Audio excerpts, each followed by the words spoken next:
सनम को जोहार जमेसी तेहिंगा वीडियो रे अब बाडाय दाड़ेया अन और दया भितर रे फरक व्यवस्था और अनुग्रह भितर रे फरक। दया अनुग्रह शब्द रे मीनिंग कना जहां नाम लगी यज्ञ बो बांग कना।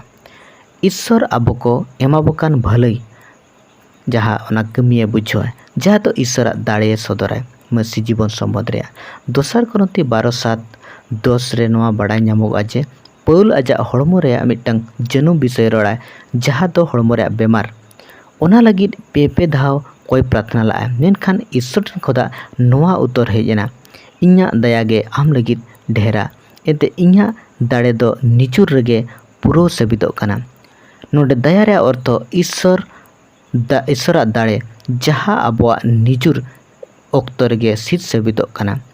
पौलुस आरहे रोड़ा जे इन जहां हुई कना ईश्वर दया तेगे आरहे रोड़ा फिलिप 4:13 रे सनामा इन दाड़े कना दाड़े हचय दिं कनी रे।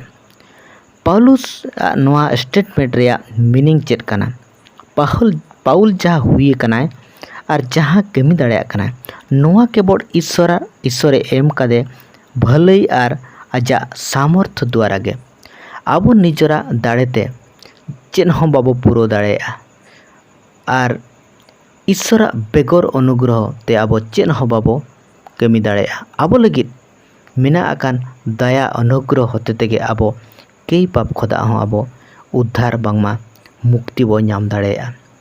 रोमी 6:4 साफे साफे ऑल कना चिदा जे आपे चेतार कई दो मलिकी बाय चलावा एनते अन तेरिन दो पे बांग कना मेनखान दया तेरिन कोगे।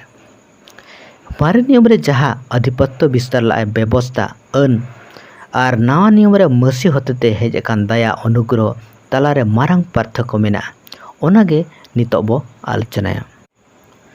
जोहन 1:17 सदरा एनते अन दो मोसे तीते एमना दया और सरिया दो जिसु मसीह होते हुईना।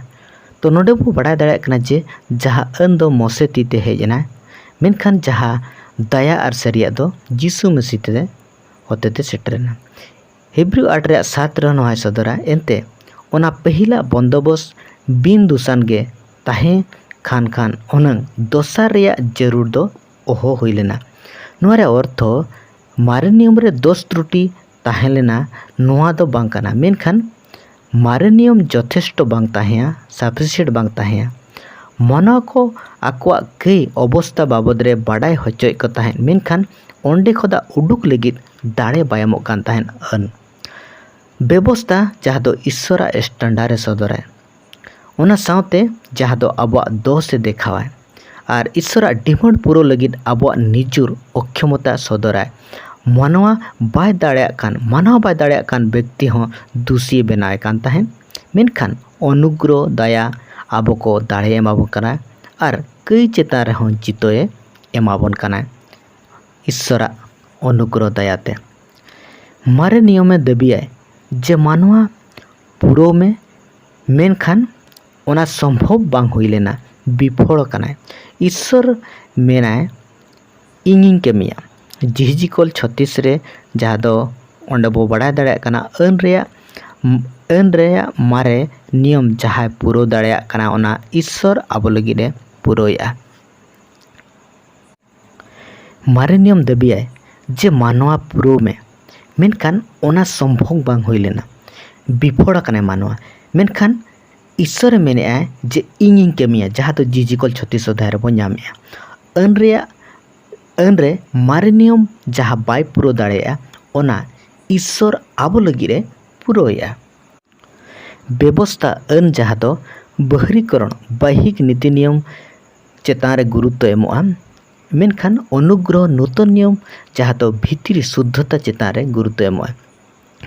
हिब्रू 13:21 फिलिप 2:13 परमेश्वर गे केमी काय ओंडे बो नेल दाड़ा कना पहिल ते ईश्वर इच्छे आग्रह एमोआ दोसर ओना कमी पुरो लगी दाड़े एमोग कना और ओना ईश्वर सामर्थ्य गे पुरोआ।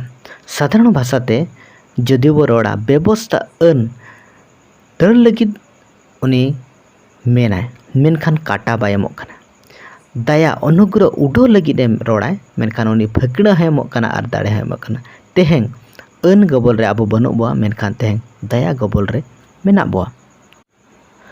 ᱟᱹᱱᱮ ᱨᱚᱲᱟ ᱢᱟᱱᱟᱣ ᱢᱮ ᱟᱨᱮᱢ ᱵᱟᱧᱪᱟᱜᱼᱟ, ᱢᱮᱱᱠᱷᱟन ᱫᱟᱭᱟᱭ ᱥᱚᱫᱚᱨᱟ ᱯᱟᱹᱛᱭᱟᱹᱜ ᱢᱮ ᱟᱨᱮᱢ ᱵᱟᱧᱪᱟᱣᱟ।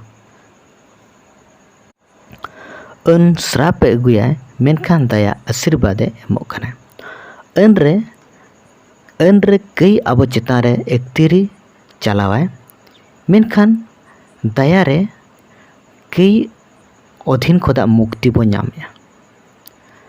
ᱟᱹᱱ ᱤᱥᱥᱚᱨᱟᱜ ᱫᱷᱟᱨᱢᱤᱠᱚᱛᱟᱭ ᱫᱟᱹᱵᱤᱭᱟ, ᱢᱮᱱᱠᱷᱟन ᱚᱱᱩᱜᱨᱚᱦᱚ ᱫᱟᱭᱟ ᱨᱮ ᱤᱥᱥᱚᱨ ᱫᱷᱟᱨᱢᱤᱠᱚᱛᱟᱭ ᱫᱟᱱ ᱮᱢᱚᱜᱼᱟ।